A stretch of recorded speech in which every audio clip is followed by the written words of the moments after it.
Bonjour à tous, on se retrouve pour un nouvel événement. Aujourd'hui, le The 50 se dispute à Deauville sur un parcours de 1500 mètres sur la PSF, la piste en sable fibré. Ils sont 16 à s'affronter dans cette course qui s'annonce très ouverte. Beaucoup de possibilités comme souvent dans ce type de course. Avant de démarrer et de vous donner mon choix en 6 donc pour ce The 50 et tous les paris associés, jeux simples, jumelés, trio, etc. Je vous rappelle que vous pouvez vous abonner à la chaîne YouTube de The Turf. Vous pouvez activer la cloche pour être informé dès que mon prono est posté. N'oubliez pas également, c'est important, le jeu responsable, les mentions qui sont en bas ici. Et puis un petit mot également sur le The Turf Summer Tour qui continue en cette fin de mois d'août. Le lien est sous la vidéo YouTube si vous voulez vous inscrire. Et si vous êtes déjà inscrit, rendez-vous sur les réseaux sociaux de The Turf pour participer à des jeux, gagner des bonus Turf ou des cadeaux. Et puis un petit mot sur l'émission Dans mes jumelles. Dans mes jumelles, c'est tous les jours, 4 chevaux, 3 sélections, une petite folie pour les différentes réunions premium. Vous aurez un lien à la fin de la vidéo ici. Et sinon, rendez-vous sur la chaîne YouTube de The Turf ou sur les réseaux sociaux de The Turf tous les jours. Allez, on y va. Et on commence pour ce The 5 avec en tête le numéro 8, Toige.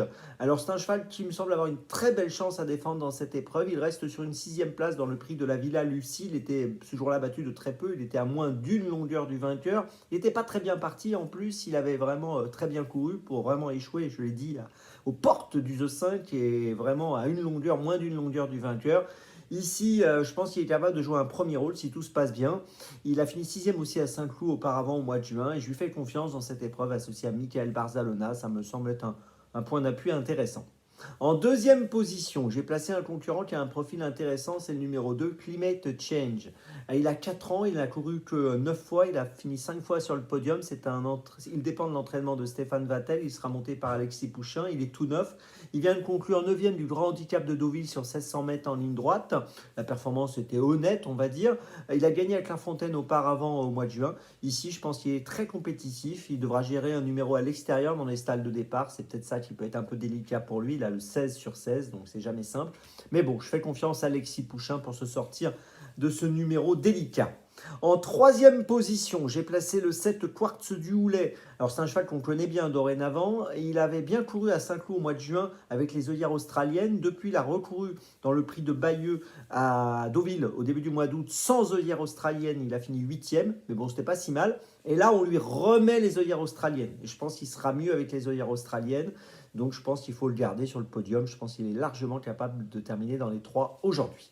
En quatrième position, j'ai placé le 6 Tumbler. Alors j'aime bien Tumbler que j'avais déjà retenu l'autre jour quand il a fini 4e du prix de Bayeux, donc course dont je viens de parler à l'instant même pour Quartz du Houlet. Il a terminé 6e du handicap d'été à Saint-Cloud auparavant et ici je pense qu'il est largement compétitif pour une 3, 4, 5e place, concurrent à surveiller de près. En cinquième position, j'ai retenu le 9 Miami Voice, qui est le favori au moment où je vous parle au niveau des cotes. Il a terminé 2e à Deauville le 30 juillet du prix de la Villa Lucie, course dans laquelle Toige avait fini 6e, donc lui il était 2e. La performance est bonne. Auparavant, on l'avait vu bien faire dans des courses à réclamer, 3e et 4e au mois de mai et au mois de juillet. Je pense que là, on ne peut pas faire sans lui dans les 6, on est obligé de le garder. Et puis en 6e position, j'ai tenté un truc. J'ai été choisir un cheval un peu plus spéculatif, le numéro 11, Jugando. Il est assez joué ce matin, je trouve, quand même, par rapport à sa position parmi les pronostics de la presse et à la cote qu'on pouvait imaginer pour lui aujourd'hui. Il est assez joué quand même. Il a fini 3e à Mont-de-Marsan le 19 juillet. Il a fini 5e le 30 juin. Sur 1400 mètres à Saint-Cloud dans le prix des coteaux de la Seine. Et pourquoi je vous parle de cette course? Parce que dans cette course, il y avait Quartz du Houlet qui terminait 3e. Donc vous voyez que la perf n'était pas si mauvaise. C'est un cheval qui, sur ses 10 dernières courses, a fini 7 fois dans les 5. Et je le répète, il a un peu joué ce matin, donc méfiance. Je vous résume mon choix en 6 pour ce The 50 très ouvert. En tête, le 8, derrière le 2, le 7, ensuite le 6, le 9 et le 11. Départ de la course aujourd'hui, les amis, attention, 15h15.